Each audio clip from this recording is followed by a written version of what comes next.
For we are opposed around the world by a monolithic and ruthless conspiracy that relies primarily on covert means for expanding its sphere of influence, on guerrillas by night instead of armies by day.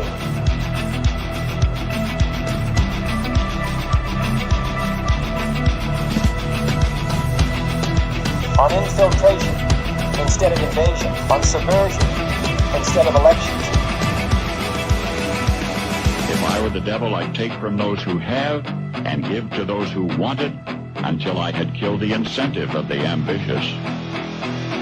Violence and vandalism is being led by Antifa and other radical left-wing groups who are terrorizing the innocent, destroying jobs, hurting businesses, and burning down buildings.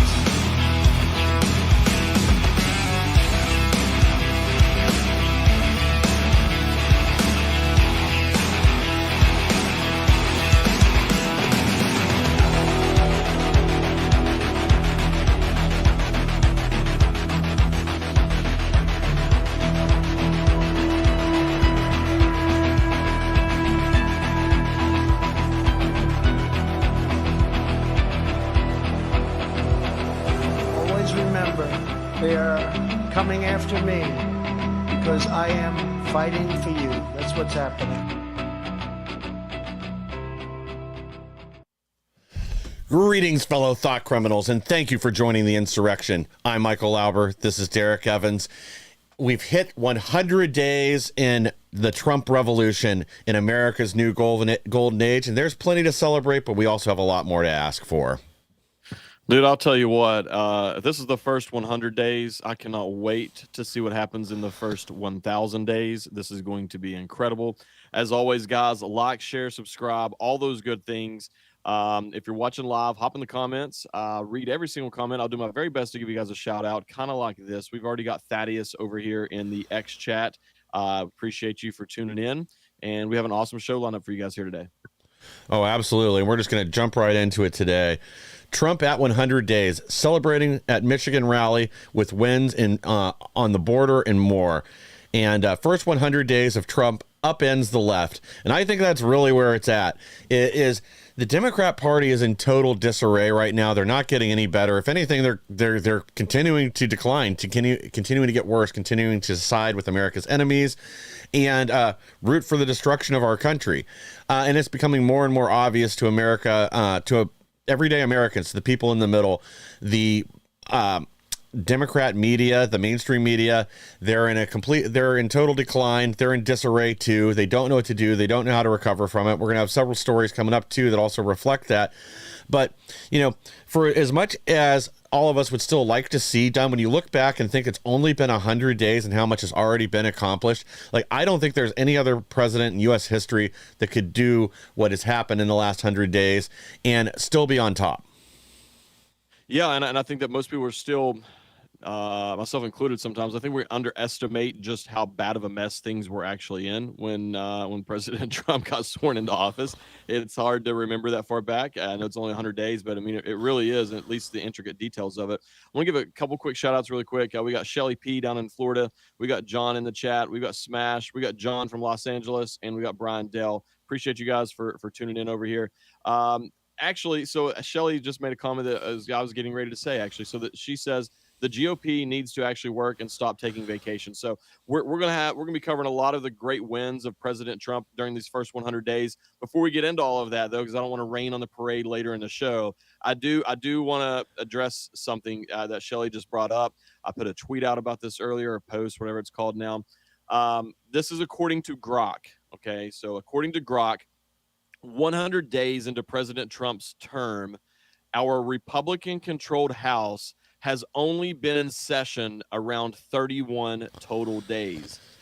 Here's the thing. This also counts half days as a full day. So if they were even there for 2 hours in a Friday morning or Thursday morning and left, or get there late at night on a Thursday and did one thing, or on a Monday and did one thing, that counts as a full day.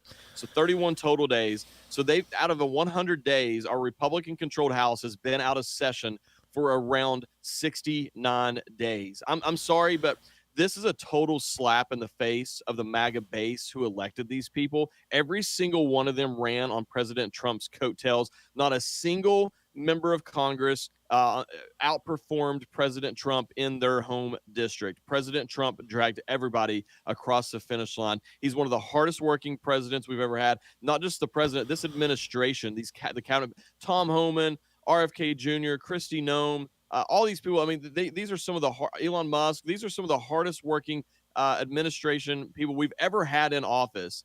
And now we all of a sudden have these turds in Congress who are spending more time at home than they are showing up to office. This is a major issue, and this is why I continue to say that the biggest threat to the Trump administration is going to be the rhinos in D.C. That's our biggest threat moving forward. So I did want to address that and get that out there, and I appreciate the comment from you, Shelley. Yeah, and I didn't know that. That's insane. They couldn't even make it to work a third of the first 100 days. 31. They're even 3.5 days short of that. And you know, to make it's even a bigger slap in the face to President Trump. I mean, think about this. You know, we've heard from numerous contacts, people that we've had on the show plenty of times, like Paul Ingrassia and others that are now part of Trump's administration, Ed Martin. You know, I've heard from them, you know, Trump's getting up at 4 a.m., getting to work a lot of days, and then not quitting till midnight, 1, 2 a.m. The guy's sleeping like 4 hours a night. And I'm sure that's not every single day, but we know it's happening a lot. Weeks straight was what Paul told me a few weeks in after Trump was sworn in, that you know, they're basically getting 4 hours of sleep a night because there's so much to do. And then we have these losers in Congress that can't. 31 out of 100 days is completely unacceptable. There's so much to do right now. Every one of these executive orders, they should be turning into a bill right now and putting this into law, so it can't just be overturned with a swipe of a pen the next time there's a Democrat in office, if that ever happens again, since their party is in total disarray. But yeah, I don't even know where to begin. Like, that's so frustrating that Trump can do so much, and then we have these rhinos and losers in D.C. that can't bring themselves to work more than 31 out of 100 days to accomplish the things that the American people want. This should be so easy right now. This should be the easiest thing ever. The American people are behind Trump's agenda. If Congress would actually support it too, maybe their approval rating wouldn't be, 13% or whatever it's hovering at right now. But this is why. It's because these losers can't do anything. They're more worried about their next election and fundraising than they are actually saving America, and I'm tired of it. Well, you know what? I'm going to try to do some more research on this as well to get the exact numbers. But I do want to even clarify even more. It's even worse than what we originally thought. If you think about it, this is 100 days since Trump was sworn in. Their 31 days starts January 1st. So because they had some days in session before Trump, they had to certify the election and that sort of stuff. You know what I mean? They were in session before President Trump took office, before he was sworn in, and they still only got 31 days. Yeah, so what's the actual total? Is it 20 days that they've actually worked since Trump was sworn in? Sometimes on a Monday, like a Monday night, they will have some sort of simple resolution that they're voting on. It's basically just to make sure that everybody's in town like they're supposed to be before they start things the next day. That counts as a full day. So there's literally sometimes they'll come in on a Monday and they will get there Monday night. They'll take one vote, like renaming a post office or something, just to make sure everybody's there. And that counts in these 31 days. Okay. I want to be very clear. Same thing. Like if they're leaving on a Thursday or Friday and they only work 2 hours that morning, they vote on one or two things Thursday morning before they leave for the weekend. That counts as a full day. So in terms of actual full days, I bet you, I'm just guessing here. Since President Trump has been in office, I'm going to say that's probably around 15 days. Think about that, guys. This is insane. Christ. That this is happening, and I can't believe more people are not talking about this.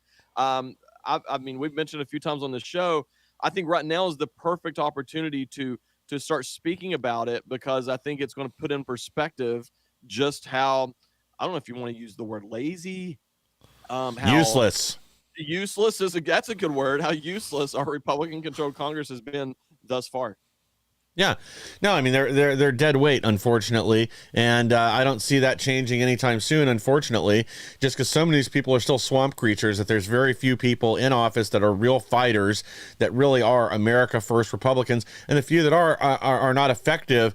Now, I don't necessarily think that's 100% fault of their own. Part of it is all their colleagues refusing to, stand and do something. But it's sick and disgusting. Now, I was going to talk about, some of the accomplishments during the first 100 days. But I guess we can't really thank Congress for many of these. It's been Trump. It's been Trump that's started these deportations. And I know we've all complained that the effort hasn't been spun up fast enough. And I do agree with that. But I also think, they're trying to restart an engine that was shut down. And then, Biden's people basically poured concrete into the motor block. So we have to clean up everything else before they could get things spinning full speed again. And then you have all these judges and whatever else trying to sabotage the effort. And we'll get more into that here in a little bit. But, like I said, to start with, the biggest thing I think is throwing this giant monkey wrench into these leftist globalists agenda and really putting the brakes on it in a lot of ways permanently. That there are some things that they will never recover from that have been accomplished within these first 100 days. And not to mention, I think there's more on the horizon with the takedown of their fundraising arm, Act Blue, and unveiling corruption there. All the work that Doge has done to break their money laundering apparatus within the government, where they're funding their own causes and their own people and having the American taxpayers foot the bill. There's been a lot of things accomplished in this first 100 days that I don't know that I thought we would ever see, but somehow we managed to get them done under Trump's leadership. But there's still more to do, and these Republicans need to get off the bench, get in the game, and start supporting America, or all this will be for nothing. It can all be undone with the swipe of a pen. Absolutely, and I know we're going to get into some of these amazing things that President Trump has done in spot of a useless Congress. But I want to clear the chats really quick. Marlene over here, I love this comment. Marlene says talking about Congress, they should have an hourly pay. They sure as hell don't deserve what they're being paid. Minimum wage. Yes, well, and Marlene says that they're only scheduled for 13 total days in May, and once again, at least 4 of those. At least 2 of those Mondays and 2 of those Fridays are going to be partial days. So they're only scheduled for 13 of them in the month of May. And then we've got Jody Gallagher over here as well in the chat. Shout out to you. And then in the Getter chat, we've got Stu Amar, we've got R. Lever, and we got Money 465. Appreciate you guys for tuning in. Money 465 says term limits is the answer. Get in, do your job, and get out. I would have to agree with that 100%. Once again, they're never going to give up their sweet gig. They're not going to do that. And then finally, shout out to our good friend Dan Dreyer over here in the Rumble chat. Appreciate you guys for tuning in. We got an awesome show. We're going to stop dwelling on the negative and start focusing on the positive things that President Trump has been able to accomplish, even with a useless Congress doing nothing the entire time. Yes. Well, the left continues to melt down. So at the 100-day mark, Democrat plagued by primary challenges announces 7 articles of impeachment against President Trump. As you all know, President Trump is the reigning impeachment champion. Now, they can't get a conviction, but man, can they get him impeached. Well, there's 7 more tries that aren't going to go anywhere, just like the last few from the other moonbat for, what was it again? Uncivil behavior or something stupid like that. These are all made up nonsense too. But this again, I think this really illustrates the Democrat desperation. But at least they're trying. At least they're doing something. Unlike the Republicans that are just sitting on their hands, hoping they won't have to do anything until it gets closer to the midterms. Then they're going to need to bother you for. They need your financial support in order to get anything done. Ignore the fact that we only show up to work less than 25% of the time. We need your financial support to get anything done in the future. Man, there's a lot to unpack with this little story, actually, a lot more than people realize. So first of all, I'm going to say that this is further proof that foreign-born people should not be allowed to serve in our Congress. I get that that's the Constitution. We need to change that, but I think that we do need to change that. I don't believe that. I just don't. We've seen too many issues with this between people like this, Ilhan Omar. For the record, I don't think anybody who has dual citizenship should serve in Congress either. I don't see how you could be a dual citizen and be completely faithful to the United States of America. Laura Loomer came out with a report yesterday, or maybe the day before, on this guy.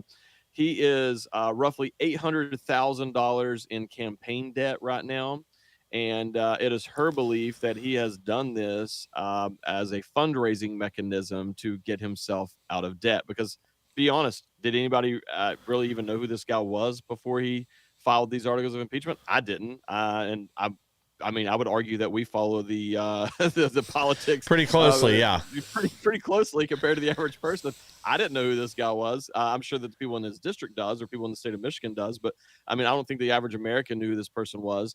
And so it does beg the question, did he do this specifically to, raise money to get out of debt? I'm sure part of it is he just hates President Trump. But as you pointed out, they know that this isn't going to go anywhere. This is a fundraising mechanism and opportunity, and they can say, "Look, we're doing something to try to fight back against, evil orange man, if you will." But yeah, I just once again, I just don't, I don't approve of people coming from other countries coming here and then serving in our Congress. I just don't. So far, it's not worked out good for us. Yeah, agreed. And yeah, I think part of it is, like the headline said, he had 7 primary challenges. Previously, I think there's already people lining up against him in Michigan, and I think this is just so he can get a bunch of fawning interviews with the corporate media, that they can tell him how much of a hero he is for taking this brave stand against President Trump and all these unlawful deportations of Maryland men all over the country. That's what he wants, and it'll boost his rep. It'll probably get him donations from around the country. I guess you should talk to Kamala Harris, see if she's retired her $20 million in campaign debt. Maybe they can pair up and they can start a telethon to put away all the debt they've racked up. But yeah, I think that's it. He wants to shift the news. He wants to get glorified by the dinosaur media, and he's hoping to retire this debt and raise money. That's all there is to it. None of these are legitimate. That's exactly how I feel, and they're not going to go anywhere regardless. I do wonder. We should petition the Guinness Book of World Records to actually include President Trump in there as the most the most failed impeachments against a president or whatever, like the most times that a president has beat impeachment. They should put that in the Guinness Book of World Records. I agree, and I didn't know this till recently. You guys probably gonna think I'm stupid, but I didn't know the Guinness Book of World Records was organized by Guinness Beer, and it was originally put together to settle bar arguments about who had accomplished what or what the world record was. I had no idea. Apparently I'm stupid, but I learned that in like the last 6 months. Sorry, go ahead. No. Go ahead. We also got this. I guess Canada has chosen suicide. Canada has entered themselves in their MAID program. Globalist Mark Carney and his Liberals win Canadian elections. And, this really is unfortunate. I liked Poilievre or whatever, but however you pronounce his name. But, when he started bad-mouthing President Trump and really going after him about, making Canada the 51st state, he was projected to win 92%. But once he went down that path, he lost all support. And I think just before the election, he was at 20-something percent, 25, 27, somewhere in that neighborhood. And then obviously he lost. Actually, it might have been 22%. But I think a lot of that was he turned off a lot of his base.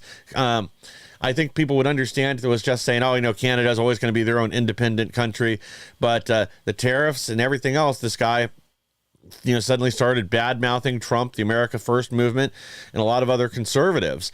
And it's really unfortunate. I liked this guy up to that point, and I think he suicided himself, essentially, that if he would have stuck to his guns and even with the tariffs said, we've had huge tariffs on the U.S., of course they're going to fight back. If he wouldn't have started bad-mouthing President Trump, he'd probably be Canada's prime minister, and maybe that country would be on a better path instead of, where they're headed now, which is not going to be good. I'm actually in a different boat with most people. I'm actually glad this happened, because if he's this weak in a campaign, he was going to do the same thing after he got elected. It was just so I'm glad it came out ahead of time. And go ahead and expose him for the turd that he was. This is also proof that and this is the difference in the Republican Party pre-President Trump and post-President Trump. This is looking back, a lot of the reasons I don't think many people related to the Mitt Romneys and such of the world, if you will, despite everything we've learned about them since then. I'm talking about even in that moment before we knew some of those things. Is you can't really be lukewarm on these issues. You can't try to tiptoe around and play patty cake politics and energize the conservative base. The conservative base is tired of having our rights trampled on. The conservative base is tired of being taken advantage of by stealing our money and giving it to all these other places. And this is not just an American issue. I feel like conservatives all over the world feel this way.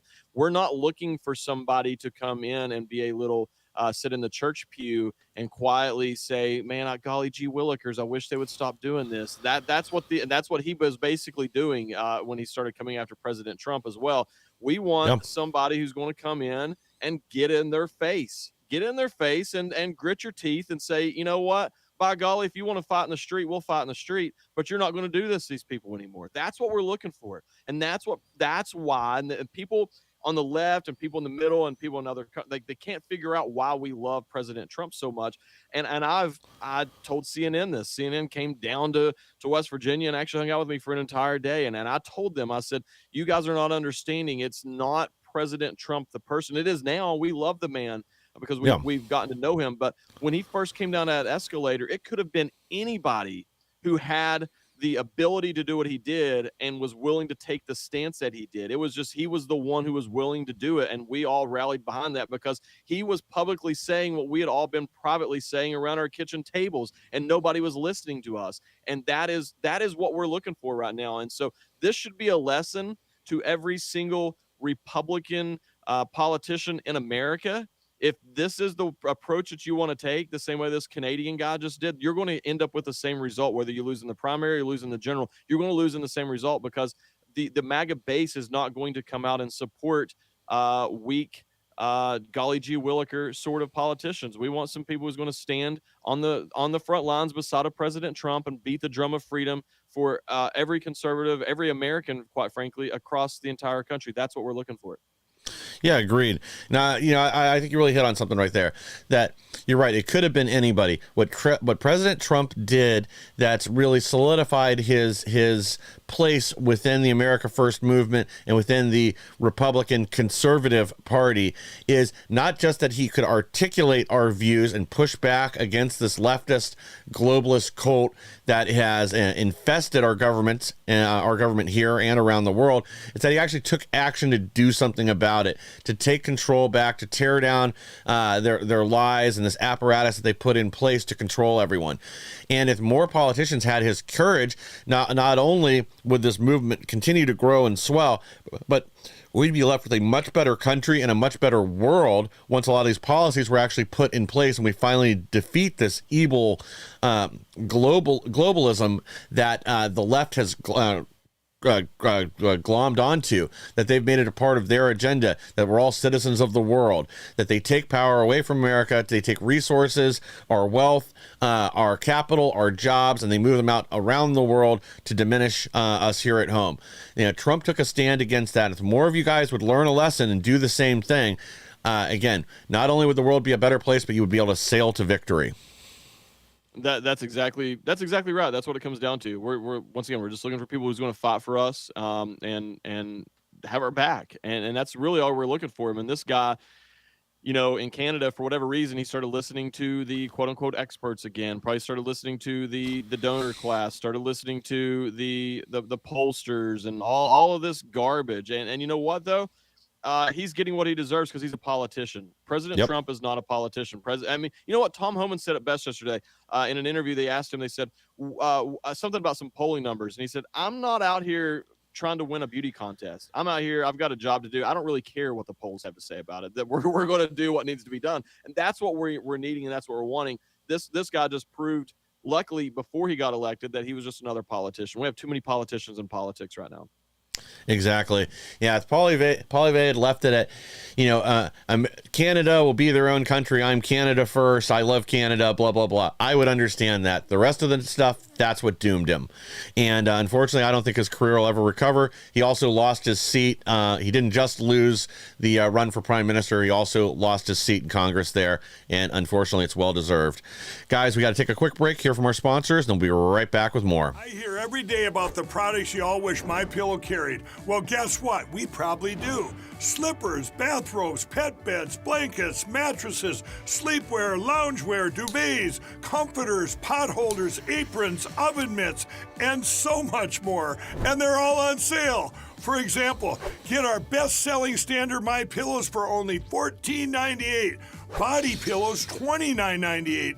6-piece bath towels or kitchen towel sets, just $29.98. Multi-use MyPillow 2.0s with pillowcase, $9.98. Save $40 on our Spring Percale and Giza Dream bedsheet sets. Any size, any color, and so much more. So go to MyPillow.com or call the number on your screen. Use your promo code to save up to 80% on all MyPillow products. And I've never done this before. When you spend $100 or more, you're going to get 2 standard MyPillows absolutely free. Thank you for staying with us. And again, the best way to support our program and all the programs on X American News by supporting our sponsors. You can go to MyPillow or MyStore.com right now. Use code Insurrection. You're going to get the deepest discounts. And again, like I keep saying, right now, Mike Lindell really does need your support. He's back in the media crosshairs again. I just saw they're now writing another story about how MyPillow is going to go bankrupt. I don't think they're really in danger of going bankrupt, but they're going to hype up any negative news they can find just to hurt Mike Lindell's reputation before he officially files to run against Tim Walz, governor of Minnesota. So again, go to mystore.com or mypillow.com, use code Insurrection, and you will get the deepest discounts. It's a great way to support our program and support Patriot Mike Lindell. Guys, I got some breaking news real quick before we get to our next story. We mentioned yesterday that Trump was going to sign an executive order to hold sanctuary cities accountable for violating federal immigration laws and for refusing to work with law enforcement, and that executive order was just signed. So good. I hope to see some more mayors, judges, and maybe even some governors frog marched out in handcuffs because we need to clean up this problem in the first 2 years because we clearly can't count on Congress. All right, guys. We do have some more good news with Tom Homan. White House will arrest any judge official violating U.S. law by impeding ICE operations, as they should. I'm glad to see the first couple arrests. I hear that more are going to be coming, and I'm there for it. I'm all about this. Well, we need to send a message that, the left right now is trying to pretend that this judge is some kind of hero, that she took a stand against President Trump, and, she shouldn't be held accountable because, leftists should never be held accountable for their actions, especially when they violate the law. So I'm glad to see the Trump administration actually doing something about this, and I hope we see more arrests soon. Same here. I want to give a quick shout out to Kelly Song over here in the Rumble chat. Appreciate you, Kelly, for being here. I think everybody. I think that's if we had one complaint, and it's hard to even really say that about what the 100 days into the Trump administration right now. But if there was one complaint, I think most people were wanting more arrests. And for the record, we're not just wanting arrests just to say that they've arrested people, but when you have these judges and you have these sanctuary mayors and sanctuary governors who are out here, openly mocking the Trump administration, basically, and refusing to obey the law, I believe that. But I'll say this: I do think that as a whole, President Trump and their administration is doing the correct thing by waiting on the arrests, assuming that they're coming. That is, and the reason I say that is, I would say that the American people as a whole maybe needed to see firsthand these people, continuously going against the law in their head to justify the arrests that will be coming. Whereas a lot of us, we have to remember that we are the extreme minority in terms of, watching, eating, sleeping, breathing politics on a regular basis. The average person that is not fully aware of all these things. So to a lot of people, even when the arrests do start happening, assuming that they do, there's gonna be a lot of people who are like, why are they doing this? What's going on? I mean, they're still going to be in the dark a little bit on this. So I'm here for it. I'm wanting the arrests to start just the same as anybody else is. And I think that this is another step in that right direction in terms of making these announcements, almost like desensitizing people and letting them know, like, hey, this is about to happen. And so that way, when it happens, people's like, well, they told us. I mean, for 100 days, they said they were going to do it. Why are you shocked? So I think that's kind of what the game plan is. I don't know that. Just my thought. Yeah, I think you're right. Now, you also think that the media is kind of getting to the point where they're not able to have the impact they used to. They're not able to shift public opinion. They're trying to create all these sympathy stories, but it just isn't working, and it's blowing up in their face. They don't know what to do. They're panicking. They're in just total hysterics about this story. MSNBC censors images of illegal immigrant criminal lawn signs at White House Broadcast Row.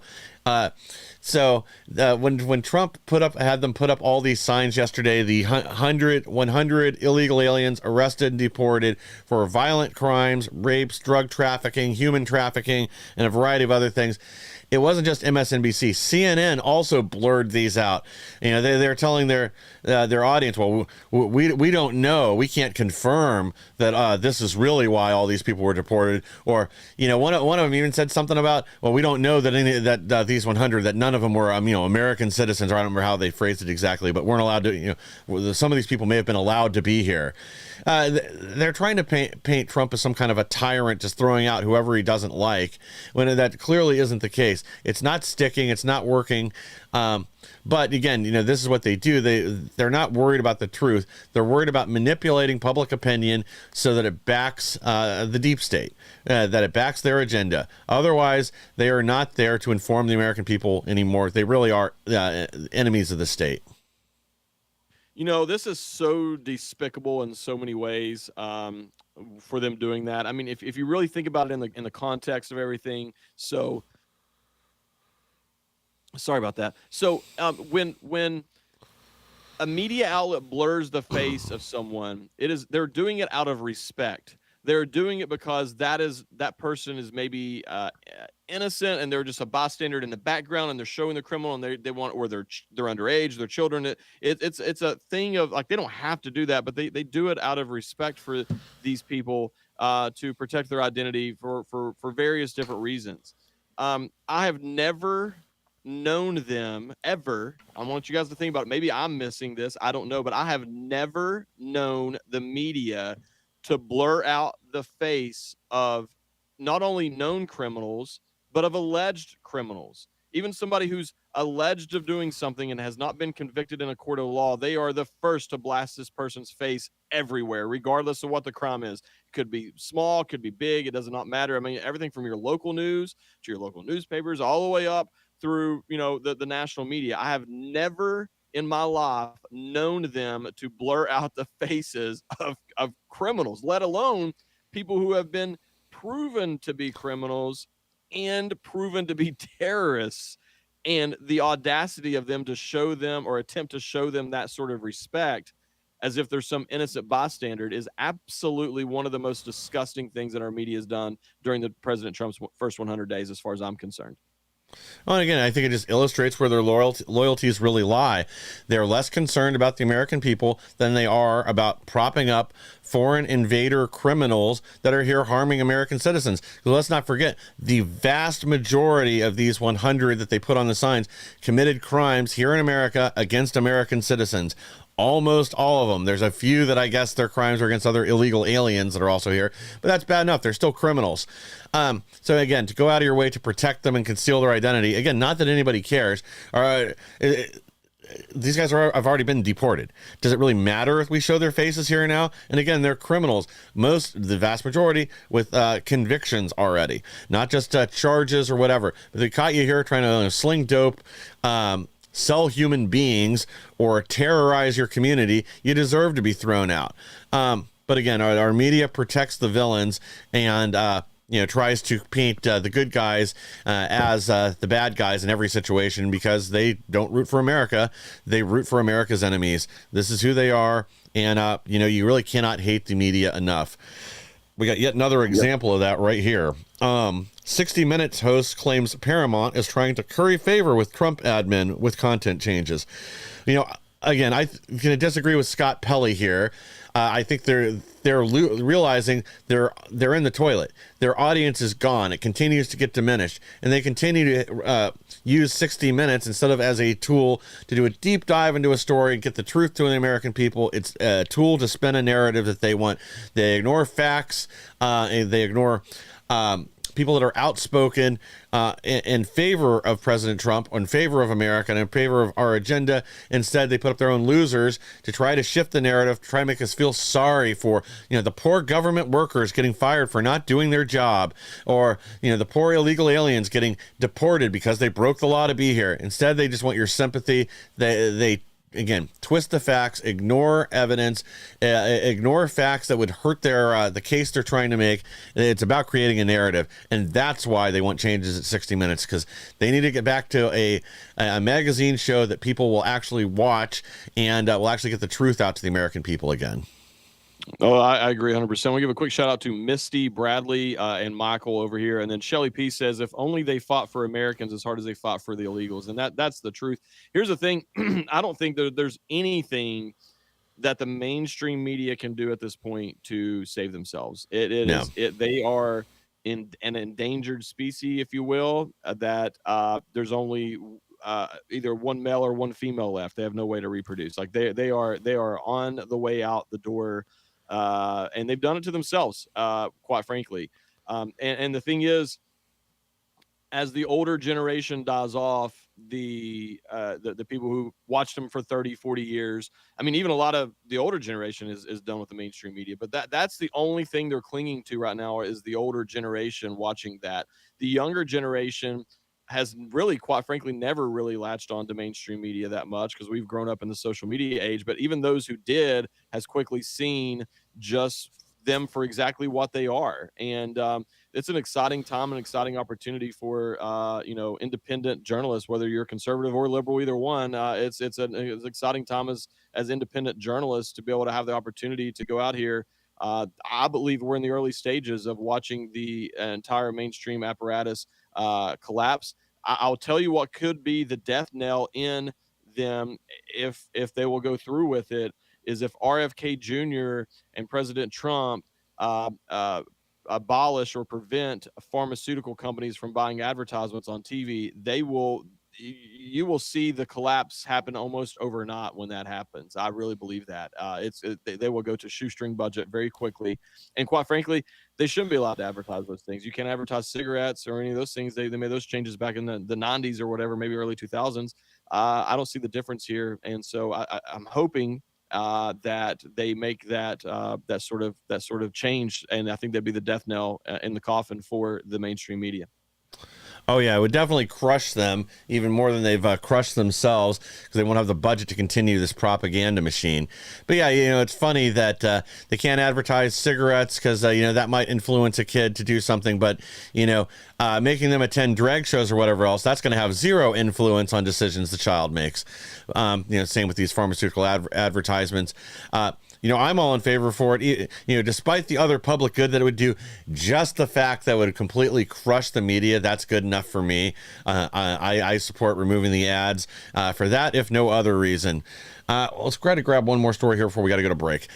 Trump goes scorched earth on New York Times, ABC, Washington Post, Fox News over fake polls, demands investigations into corrupt media outlets. I mean, honestly, I think this is just par for the course. This is what they did during the last election cycle. That's how they got it so wrong, and that's what we're still seeing them continue to do now. So what Trump's talking about specifically is they're beginning to shift the sample groups within these polls to oversample Democrats once again, which makes zero sense considering their public support is at an all-time low.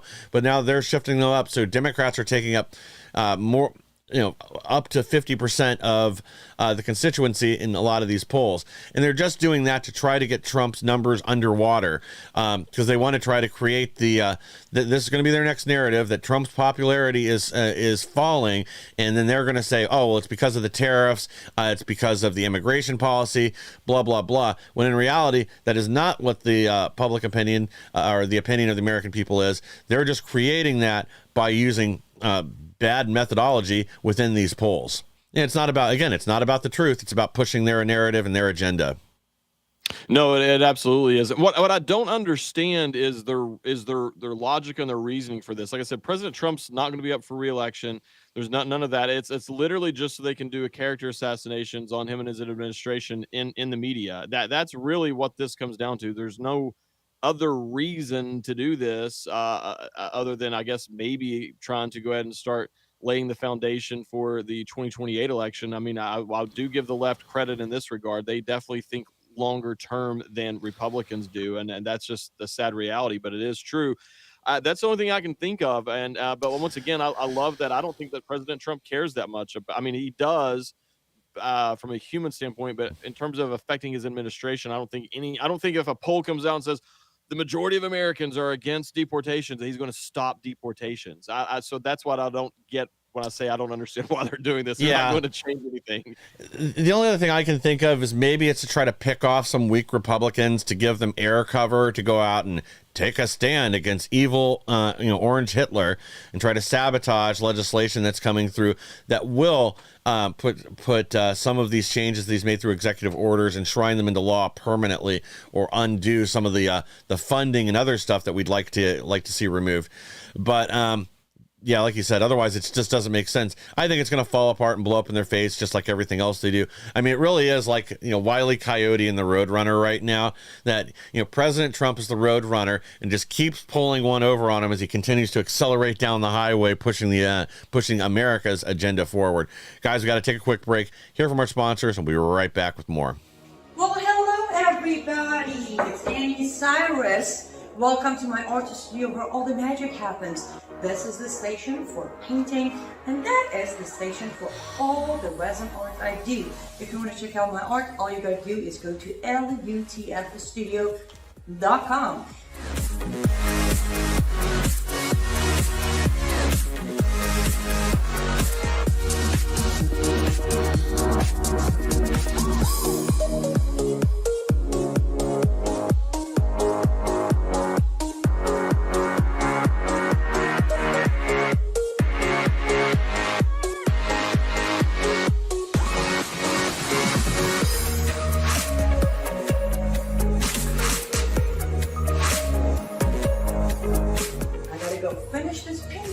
But I'm sure, or at least I hope, I'll see you at lutfstudio.com. Thank you for staying with us. And again, the best way to support our program and all the programs on Ex American News is by supporting our sponsors. Go to lutfstudio.com. I know Annie's going to have some new pieces up on there soon. Buy yourself a unique, one-of-a-kind, handmade piece and help support all the work that she does here at Ex American News, producing many of the shows that you guys watch and enjoy, and all the work she does at Live Up to Freedom, her own program, which you can see on Tuesdays and Thursdays. Well, let's go ahead and dive into. Hold on, Mike. I got two breaking news stories. One of them you're going to love, I think. The first one, this is not you're going to love this one too, but it's the first one is Attorney General Pam Bondi just announced that they're bringing federal charges on the Tesla attacker who was arrested in Arizona, which is awesome. But the big one that I still have not seen anyone else covering this story, except for us over here. Well, and Zero Hedge and those places. We got this from Zero Hedge. Let me find it. So China just removed the 125% tariff on ethane imports from the U.S. And remember, we had talked about that. You brought that up on a show last week and we went into some good detail about how much that was going to affect China. And we were wondering how long it was going to last. So they just announced that they're removing that tariff now from the ethane imports coming from the U.S. to China. So, President Trump, you got to listen to me right now. We need an excise tax on ethane immediately. I'm going to say 75%. We'll cut them a little bit of a break. 75% tax on ethane. They can't get it from anywhere else, not at the levels they need. They can't produce it themselves, and we've got them by the balls. So this is the time to do that. Hold that for the next 90 days. Let a lot of these businesses come back to the U.S. We got another one to cover here in a minute, that we have yet another company choosing to make an investment in the United States. We're over $5 trillion in new investment and new jobs, and I think the real impact of that is going to hit just before the midterms and help slaughter the Democrats. We got other good news to get to here too. The Senate bill to stop lawmaker insider trading is aptly named the Pelosi Act. If I were going to name anything after Nancy Pelosi, it would either be this bill or a waste treatment plant, the Pelosi sewage treatment plant. But yeah, there is nobody more deserving of having this piece of legislation, which we desperately need, named after them than Nancy Pelosi. I can think of one other thing I would name after Nancy Pelosi, and it would be a bill that targeted gay lovers hitting their lover in the head with a hammer. I would Yes. name whatever that bill was. I would name that after Pelosi. The to crack down on gay domestic violence with involving prostitutes. There we go. Really quick, I want to give a quick shout out over here to Regina, John Eberhardt, Misty Bradley, Marshall 501. Appreciate you guys for tuning in over here. Marshall says a porta potty manufacturer could be named after Pelosi. That's a pretty good one too. Yeah, I'm all for that. We can call it the Paul Pelosi Hammer Time bill, and then we got the Nancy Pelosi insider trading bill. Absolutely. Yeah, again, I think this is something that's desperately needed, that there's been there's a lot of hunger for this because we see all these people go to Congress with, $100,000 in the bank, and then 4 years later, they're multimillionaires. This isn't happening by accident. They only get paid, what is it, like $274,000, $278,000 a year? Oh, 174. And here's the thing. This is a bipartisan issue. I mean, every American out there, whether they're the most left-wing extremist or the most right-wing extremist, whatever you want to say, and everyone in between, I would say 97% of the people would say this is wrong. They should not be allowed to do insider stock trading, which they do. So this is a very bipartisan issue. And for the record, Pelosi just happens to be one of the most prominent ones that does it. But there's plenty of people on the conservative side who do this as well. And it's wrong regardless of who's doing this. These people are using their positions to self-enrich themselves at the expense of the everyday Americans. I mean, Martha Stewart did far less than any member of Congress, and look what happened to her. This is criminal what they're doing, and they've exempted themselves from this. And there needs to be some accountability here, and we need to absolutely get this passed while we have an opportunity to do so. Yeah. This needs to get pushed through. Congress is supposed to live under the same. We're not supposed to have. We're all supposed to be treated equally under the law, as they keep saying. Nobody's above the law except for Congress, apparently. They're allowed to write themselves exemptions for bills that govern the rest of us. Like Eye Patch McCain, there's numerous people on the right, too, that have abused this and used it to enrich themselves.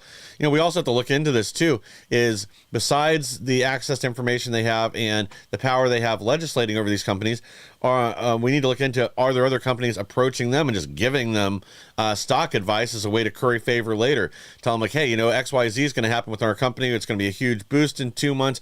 And it'd be a good idea if you invested a few $100,000. It'll turn into a few million. So we got to look at it that way, too. Is this being used to curry favor, buy votes, and whatever else? So, yeah, it needs to end. I don't know what the exact solution is. If anybody in Congress needs to just put all their wealth into a blind trust as long as they're in office. But we also need to make sure they're not handing off information to family members or anything else. Again, exploiting their power, their position in office to personally enrich themselves. It's got to come to a stop. And like you said, both sides of the aisle are on the same page on this one. Yeah, I mean, once again, anybody who is opposed to this, I mean, you really need to ask yourself why they would be opposed to banning insider stock trading. I would just love to at least see this come to a vote on the floor, just to, even if it doesn't pass, just to put some of these people on record as to where they stand on this issue. I bet if they did put this to a vote, that it would get through reluctantly, just because so many, even the ones that have benefited from it, would be like, well, you know what? If I don't do this, I'm going to look like I'm guilty. And I'm sure, you'd have Pelosi screaming till her teeth fell out, and you'd have some other leftists, probably a few people on the right, crying about this, saying it was an attack on Congress or whatever else they try to cast it as. But then at the end of the day, we all know what the truth is.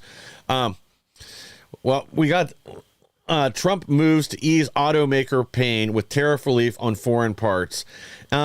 I'm kind of on the fence on this one. I do want to do a little more research, because there's sort of two opinions out there. If this is just because some of these automakers are crying about all the parts that they need to get from China that they were having produced there, undercutting Americans and other workers in other countries, then no, there shouldn't be tariff relief. Now, if it's part of another package where we've come to an agreement with, say, Japan or Korea or Taiwan or whoever else, where some of these parts are being produced, and the U.S. and the automakers are in the process of moving production to the U.S., I think that's okay, because that way we're not putting the tariff costs off onto U.S. consumers. They are trying to correct the behavior, and it's something that's in the works. But otherwise, I don't think we should do tariff relief unless these production jobs are already on their way to the U.S. They just haven't made it here yet.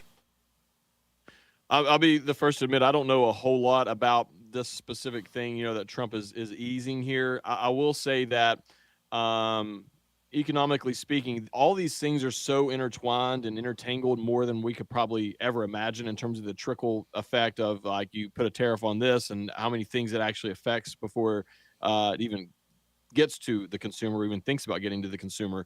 So I almost wonder if this is like, for instance, Toyota. I know that we know that they're a Japanese company, but they have so many manufacturing plants here in the U.S. They make a lot of things right here in the U.S. But I wonder, about some of the parts and stuff that they need to produce those cars in the U.S. How many of that are they having to get from other places? I guess what I'm asking is, I wonder if this has created like a bottleneck where they've got, if you remember during COVID, we had all these cars that were built, but there were no chips to put in them. So there were like brand new vehicles just sitting around that were worthless until they got the chips in. Has this created a bottleneck of some sort where, they got these cars that are ready to rock and roll, but they're needing one part or two parts or whatever to finish it. And maybe President Trump is thinking that this might affect the American workers who are working at those places. And, because if you got all these cars and you can't finish them, then they're going to start laying people off. I don't know, for the record. I'm just thinking out loud. This is the first time I've really kind of digested this information. So that's just where my head goes with it. I don't know for sure, though. Well, that does seem to be part of what the reasoning is behind this. And again, if that's the case, I can agree with that, especially if they're saying, yeah, right now, all these electronic components that we need are still sitting in China, and otherwise we're going to have, parks full of cars again that are waiting on one chip or one piece or whatever. So I do think that's part of it. But I also think, again, we have to be realistic. It does take some time for some of these companies to shift the production outside of China back to either another friendly country, back to, Japan or wherever, or here to the U.S. But if this is causing the bottleneck, like you said, which then prevents the cars from being produced, which means eventually at some point, if enough of it builds up that way, they're going to have to start shutting production down. That certainly isn't what we want. So, yeah, I do think there's going to have to be some back and forth with some of this. We've got to be reasonable. And if it is a situation like you just mentioned with Toyota, like let's say they need the electronic control system for the braking, and they're going to start making that in Japan. But for now, we've got to get these last 10,000 units out of China, or all these trucks are going to sit. Then, yeah, we've got to be reasonable. And again, we've got to do what's best for America first, and then our allies second. And we want these jobs to come here. So, yeah, there's going to need to be some negotiating that goes on because these are complex systems built all over the world. And, whoops, sorry, my screen just screwed up there. We do have another big announcement, though, focused on American jobs. IBM announces a $150 billion investment in U.S. manufacturing. And again, I think this is another fruit from the tariffs, that they're going to do more production here at home, more assembly. And again, this is going to create good, high-paying jobs for American workers, and I'm there for it. Absolutely. I mean, I believe the total commitment now for investments back into the United States of America is over $5 trillion right now. Yes. That is an insane number to think about in the first 100 days, mind you. This is going to have generational impact. What President Trump is doing, and I mean that sincerely, it is going to have generational impact in terms of providing these good jobs to American workers. And here's the thing, even if a future president, God forbid, I hope doesn't happen, but the left gets back in control or whatever, and they do a lot of things to start offshoring things again, these companies are not going to spend $5 trillion building in the U.S. just to close up shop and take it somewhere else. So these new places that they're building will withstand the test of time for at least a few decades at the very least. So this is going to have a huge, huge impact for the long-term health of the American economy. Absolutely, especially some of these high-tech jobs that are coming from SoftBank and NVIDIA and other companies like that, chip manufacturers. The thing I think the media is ignoring intentionally, but a lot of people here, even on our side, are skipping over that these are going to be the next generation products that are going to be built here. And I get it that some of these factories are going to take 1 to 2 years just to even get in place, or even get some of the equipment has to be like ordered now and takes almost a year and a half just to even be produced before they can start installing it. But this is going to mean that we are the ones in control going forward of the best microprocessors, the best GPUs and other systems that are needed. Means we're going to be building the future in America once again. And that's going to have a huge shift, not just here, but globally, as that supply now comes from us instead of from the slaves in China. Yeah, and I was just looking it up. I wanted to make sure I got the number correct, so I didn't want to misspeak here. So I just looked this morning. Caroline Leavitt, in the press conference, had stated that. So sorry, guys. In addition to the construction jobs, and you got to remember, there's a lot of construction jobs that are going to be made or created to build these new plants and buildings and such over, and those are good-paying jobs as well. But she said that all of these investment commitments are estimated to generate at least 451,000 new high-paying jobs for American workers and families. That is an incredible number, and that is just and you know, they've done multiple studies on all these things for years.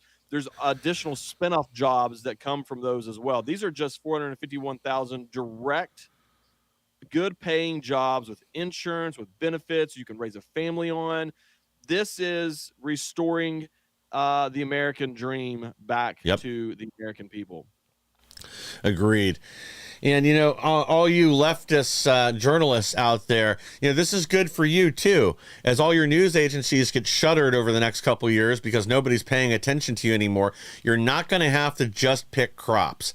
Now that you have options on the table, you, too, can be a factory worker in one of these new high-paying jobs that President Trump is bringing to America. So you guys ought to be thankful. Stop being so spiteful, mean, and dishonest, because this is your future.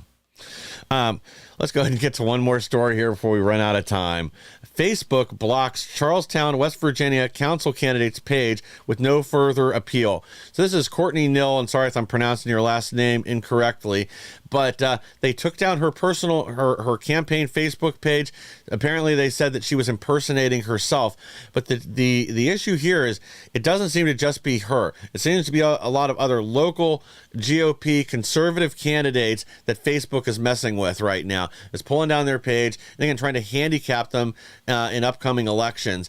And at the end of the day, like, this is something that we've harped on this before, and something we'll probably start pushing again here soon.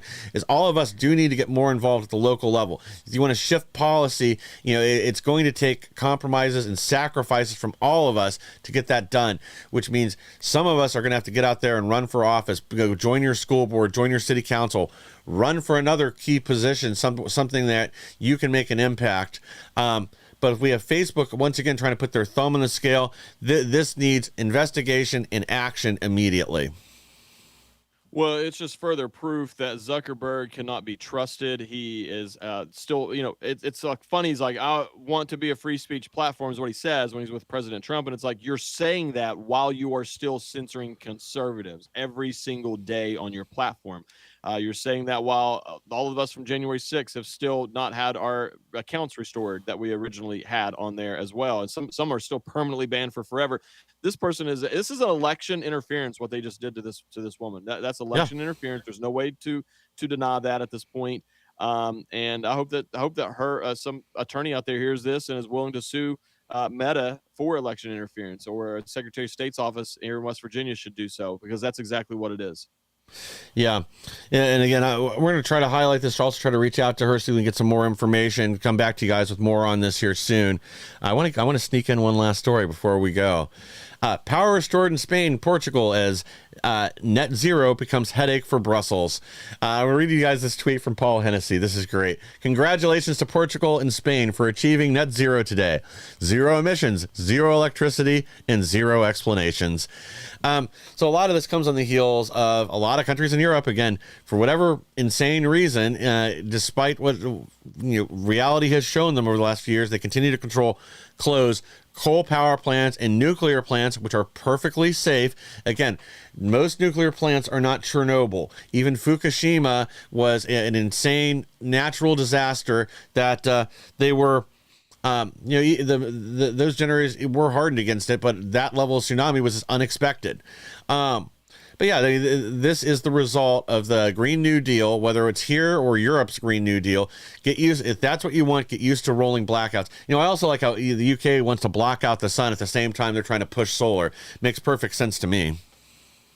That's something a liberal would do. Absolutely. Go to solar and block out the sun.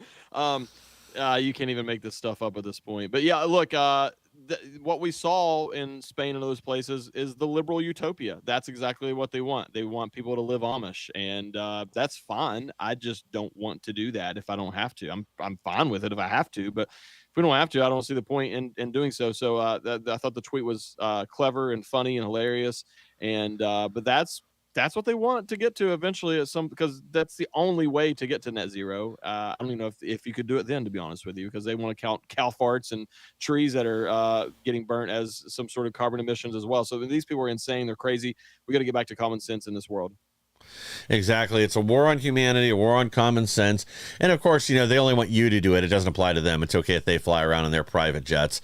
That actually, you shouldn't even be talking about that. It's probably racist. All right, guys. Thank you again for joining us today. Please like, share, and subscribe. Help us to grow so we can bring more people the news the mainstream media doesn't want you to hear.